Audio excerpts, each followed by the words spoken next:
Adrien Clouet, qui est sociologue.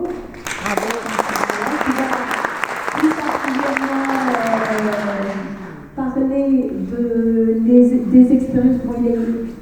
Vous compléterez un peu votre présentation parce qu'elle est un peu raccourcie. Tu es plus attaché en sociologie au CNRS et tu as beaucoup travaillé sur les questions de chômage et d'emploi. Et là, aujourd'hui, tu vas parler des expériences des territoires zéro chômage. Merci beaucoup Marina, merci beaucoup pour l'invitation. Je suis également extrêmement heureux d'être avec vous ce soir, à la fois bien sûr pour venir soutenir cette très belle liste et aussi pour venir partager quelques connaissances, informations que j'ai eu la chance avec mon métier de sociologue de pouvoir accumuler. Et l'intérêt de ce genre de connaissances, c'est bien sûr de venir les mettre en débat et les discuter pour aider à peu près partout en France les listes qui se montent et qui ont une volonté politique d'intervenir sur les questions d'emploi. Ce sujet de l'emploi, il paraît évidemment important dans tout le pays, mais particulièrement à Tarbes. Je suis arrivé ici samedi soir, donc j'avais un peu d'avance. Je voulais me faire beau, donc je vais chez le coiffeur. En plus, comme on sait, c'est la capitale de la coiffure, Tarbes, avec plus de 100 salons de coiffure dans toute la ville, donc c'était pas compliqué à trouver. Je me suis donc rendu chez le coiffeur, j'espère que ça vous plaît, sinon je vous indiquerai l'adresse.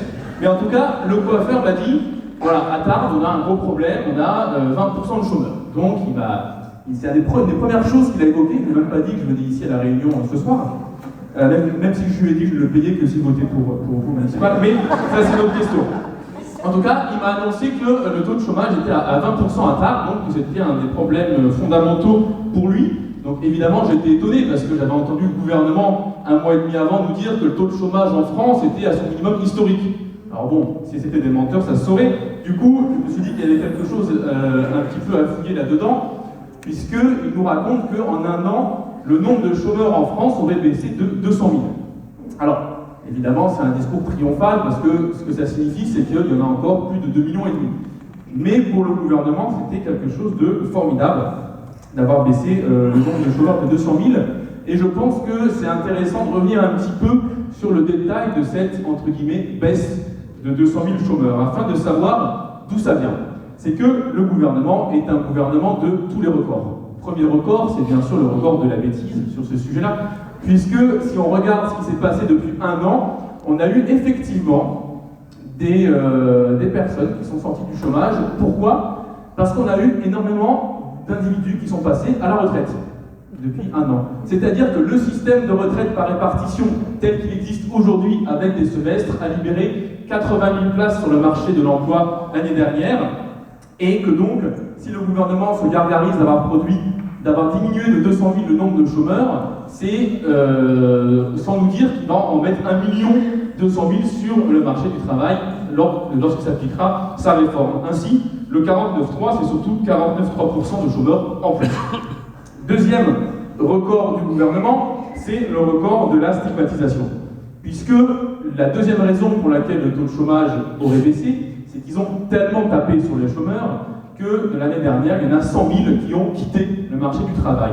Parce qu'ils sont découragés, parce qu'ils sont malades, parce qu'à force de les stigmatiser et d'expliquer qu'ils se rendent aux Bahamas, eh bien, ils n'osent plus se rendre au rendez-vous à Pôle emploi. Et comme ça, plus on arrive à stigmatiser par le discours, eh bien, effectivement, plus on baisse le taux de chômage, parce qu'on transforme les chômeurs en pauvres, et en pauvres sans revenus, et en pauvres sans activité.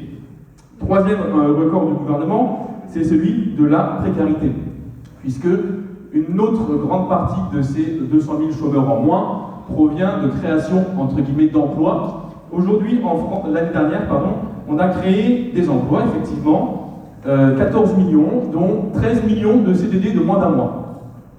Voilà, donc c'est ça, la qualité de l'emploi en Macronie, c'est-à-dire des emplois pour lesquels il faut réussir à en cumuler 15, 16, 17 dans une seule année pour réussir à survivre, ce qui permet évidemment de disparaître des statistiques, mais surtout d'alimenter et de faire exister des agences d'intérim. Quatrième type de record, c'est le record de l'uberisation, puisque une grande partie de ces 200 000, une partie conséquente de ces 200 000 chômeurs, à savoir 1 sur 10, 20 000, sont devenus des travailleurs indépendants. Alors, travailleurs indépendants, ça veut dire beaucoup de choses, hein, puisqu'on a des chirurgiens, cardiologues qui sont travailleurs indépendants à 25 000 euros par mois. C'est pas ça, hein, je veux dire, n'allez pas à Pôle emploi pour devenir chirurgien cardiologue à 25 000 euros par mois. Je suis désolé de briser des rêves le cas échéant, mais en l'occurrence, c'était plutôt des personnes qui sont devenues micro-entrepreneurs, donc des salaires moyens à 500 euros par mois. Vous savez, donc c'est des gens qui travaillent pour un prestataire unique qui leur fixe les prix, qui leur donne des ordres, mais qui n'est pas l'employeur. Parce qu'en cas d'accident du travail, eh bien, c'est à vous d'assumer tout seul le coût et vous allez passer votre année à transporter des passagers dans votre automobile et le jour où vous avez un accident de voiture, eh bien, vous êtes obligé de dépenser vos 12 mois de salaire pour régler l'accident de voiture. Donc, à la fin de l'année, vous n'avez rien gagné, mais heureusement, vous avez fait un heureux, une plateforme qui n'est pas votre employeur, mais juste votre associé. Enfin, dernier point sur la diminution artificielle du chômage, c'est qu'elle a aussi beaucoup reposé sur l'apprentissage, qui a été énormément promu. Il y a eu 65 000 postes d'apprentis créés l'année dernière. Donc l'apprentissage, on le sait, parfois, ça se passe très bien lorsqu'il y a un rapport qui arrive à se créer entre un employeur et un apprenti. Ensuite, d'autres fois, ce statut permet tous les abus. Parce qu'on rappellera qu'un apprenti mineur qui démarre est payé à 25% du SMIC. Donc on est quand même à des niveaux de revenus qui peuvent être parfois très très bas face à des employeurs qui en abuseraient. Et surtout, en France, un apprenti sur 5 quitte le secteur. Donc, les 65 000 créations d'emplois d'apprentis vont se solder normalement par à peu près 15 000 disparitions de la nature d'ici la fin de l'année prochaine, car on ne met aucun moyen dans l'encadrement de ces personnes-là et dans leur accompagnement si jamais ils changent de secteur, ou en tout cas qu'ils se reconvertissent dans un autre type de contrat. Et ces questions d'emploi, elles sont particulièrement frappantes à Tarbes, puisqu'ici, on parle de 5 800 personnes inscrites à Pôle emploi, dans une ville de 40 000. 5 800 inscrits à Pôle emploi, dont la moitié y sont depuis plus d'une année. Et parmi ceux-là, on avait 3 500 qui n'ont absolument eu aucune activité le mois dernier, qui n'ont même pas eu une heure de travail par-ci par-là. Et vous en avez 1 600 qui sont des chômeurs, on va dire, partiels, hein, donc qui parviennent à alterner intérim, temps partiel, etc., sans pouvoir en vivre, sauf s'ils appartiennent à la famille du maire, parce que j'ai pu comprendre. Mais en tout cas, visiblement, une grande partie n'arrive pas à survivre de petits emplois comme ça, précaires, bien évidemment. Et ce matin, j'ai regardé. Je me suis dit peut-être qu'en fait, les chômeurs à Tarbes, ils n'ont pas de volonté, quoi. Ils ne se lèvent pas le matin, ils ne traversent pas la rue. Bon, vous voyez, un truc classique de chômeurs. Et donc, j'ai regardé sur les bases de données de Pôle emploi, hein, c'est public, et il y avait pas moins de 340 CDI disponibles à Tarbes pour 5 800 personnes. C'est-à-dire que même si demain vous rétablissez le travail forcé que vous allez chercher avec la police chaque chômeur pour le mettre en emploi, eh ben, il vous en restera 19 sur 20. Donc, on voit bien à quel point ce n'est pas une question de volonté potentielle des personnes concernées, mais une question d'absence d'emploi. Il n'y a pas de débouché professionnel pour une grande partie des personnes. Alors, avec ça, à côté de ça, il y avait aussi 322 intérims et 100 CDD. Donc, même en additionnant toutes les offres d'emploi possibles, il y a 800 boulots dans une ville comme Tarbes, disponibles à Pôle emploi, pour 5 800 personnes en face qui essayent de les atteindre.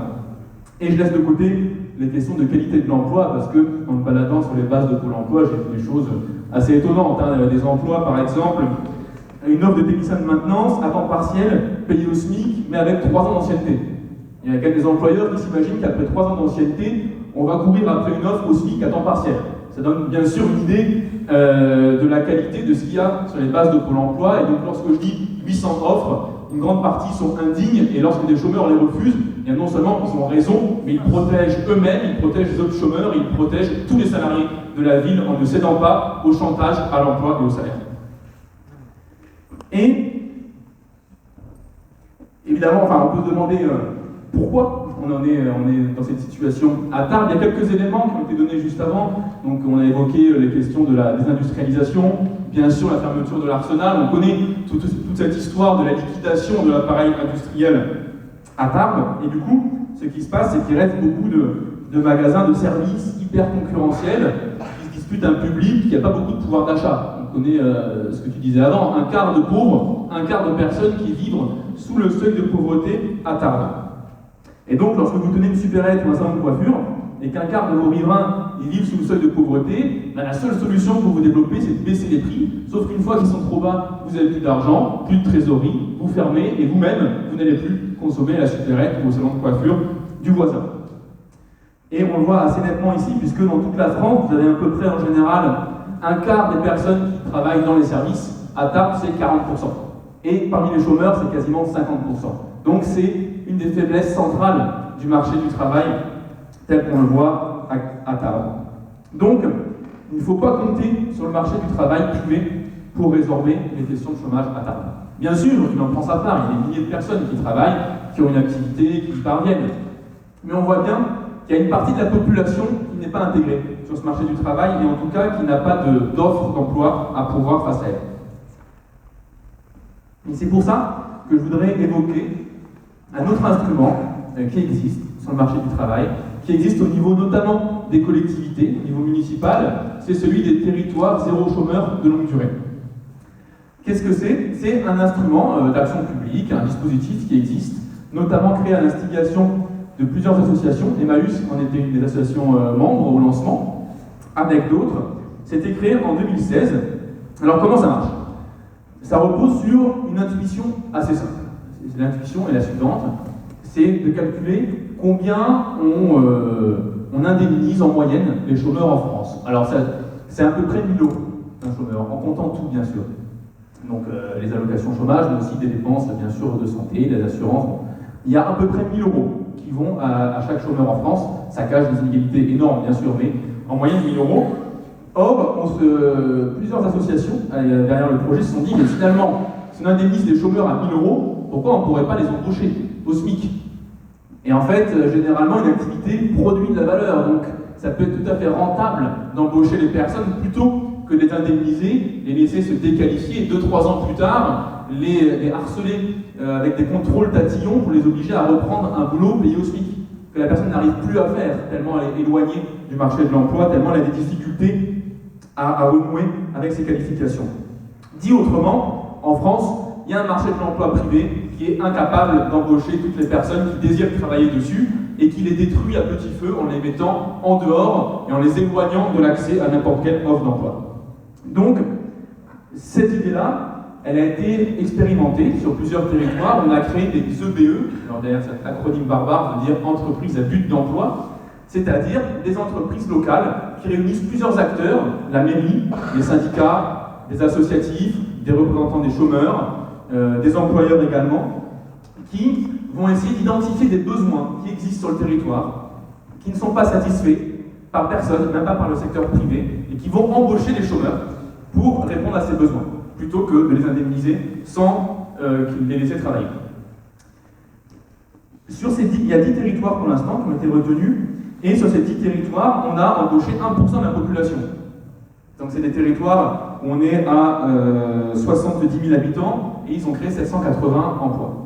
Pour donner un équivalent, si on faisait 1%, dans une ville comme Tarbes, on pourrait embaucher 400 personnes. Donc voilà, on est sur quand même un dispositif qui permet de couvrir un certain nombre d'individus s'il était mis en place à l'échelle que vous proposez de faire.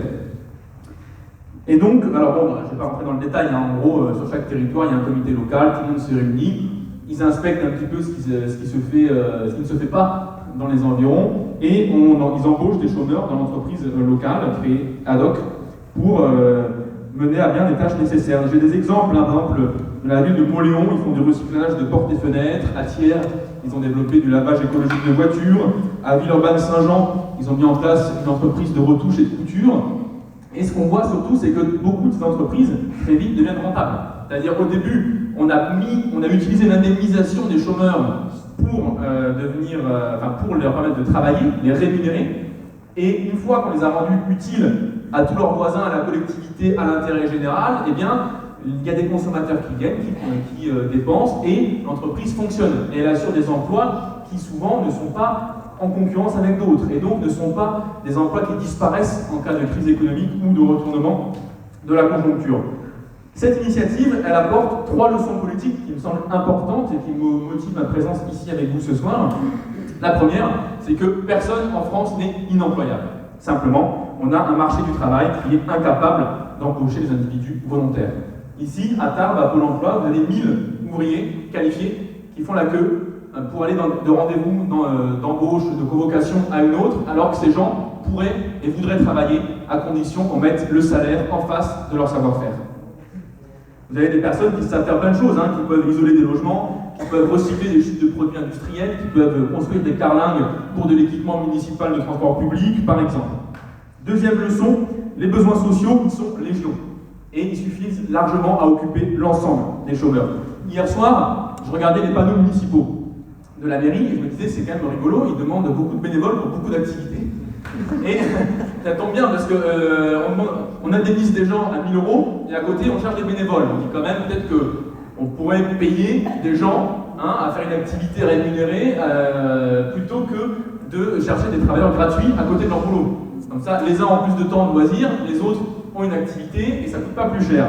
Alors, qu'est-ce qu'ils cherchaient? Ils cherchaient des bénévoles pour la prévention routière, ils cherchaient des volontaires pour accompagner la mobilité des personnes âgées, ils cherchaient aussi, alors ça c'était assez d'une précision incroyable, des jeunes pour donner du temps contre de l'argent de poche. Voilà, bon, je ne sais pas ce que ça veut dire, mais en tout cas, j'imagine que c'est un travail contre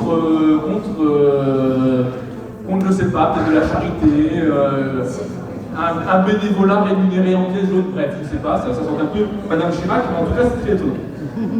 Et troisième leçon politique de tout ça, c'est que le chômage, c'est une décision politique. C'est-à-dire, si on organise les choses rationnellement, on peut distribuer de l'emploi et on peut mettre l'argent face aux besoins sociaux aujourd'hui en France. Et ça, on peut le faire, bien sûr, au niveau des municipalités.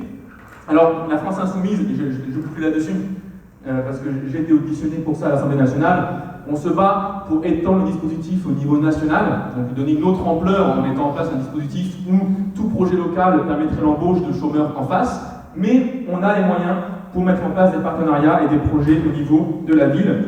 Et donc la raison de mon soutien à la liste Tarbes en commun, elle est simple, c'est qu'il s'agit d'une liste où les candidats ne réfléchissent pas entre eux pour prendre des mesures hors sol de technocrates, mais ils essaient de partir des besoins, des exigences et de l'énergie populaire pour rendre la ville à ses habitants. Et je pense qu'avec Tarbes en commun, c'est pas juste un maire ou une maire que vous élisez, je vais avoir des surprises dans le conseil municipal, mais c'est pas juste un maire que vous élisez, c'est la population qui accède au conseil municipal. Merci beaucoup.